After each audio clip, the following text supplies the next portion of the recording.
All right, technicians are the team members handling the robot during the match. Only 2 students at the table at a time, but you can substitute. The only thing we ask is that the student leaving the table leaves first before the new student comes in. You can use your students, so you can have 2 students at the table for one match and then use 2 different students at the next match, or you can swap them out throughout the match, just keeping that in mind. And as always, they must follow all instructions from the officials. One thing to know about your technicians is that the competition staff will, at the table, only talk to the technicians.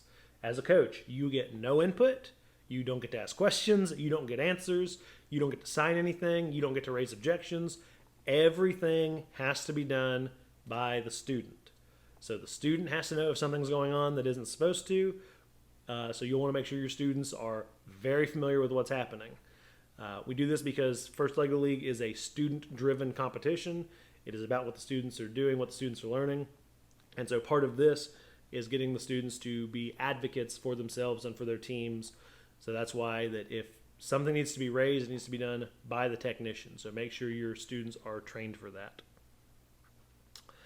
Equipment inspection. We'll talk about this when we look at the table more in depth, but all of the equipment, remember, everything you bring to the table has to fit somewhere before the match starts. You're going to get all your stuff checked out and piled up.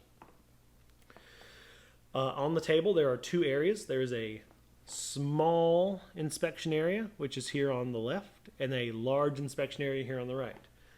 All of your equipment, robot, attachments, innovation project model, all of it, any aligners you're going to use, everything has to fit in one of these areas. Doesn't matter which one necessarily, but it has to fit in one. We'll look on the table when we get to the different missions what these areas look like. But it is 12 inches tall, so only a foot tall, and it is only one part of this open area.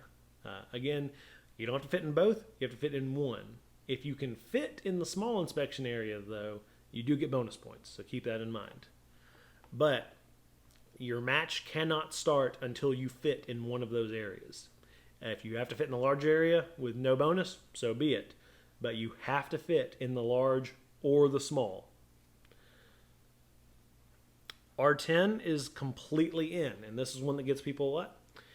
That means that 100% contained in the airspace above the area. So if you have a dome going straight up, like a cylinder, that's what we're looking for.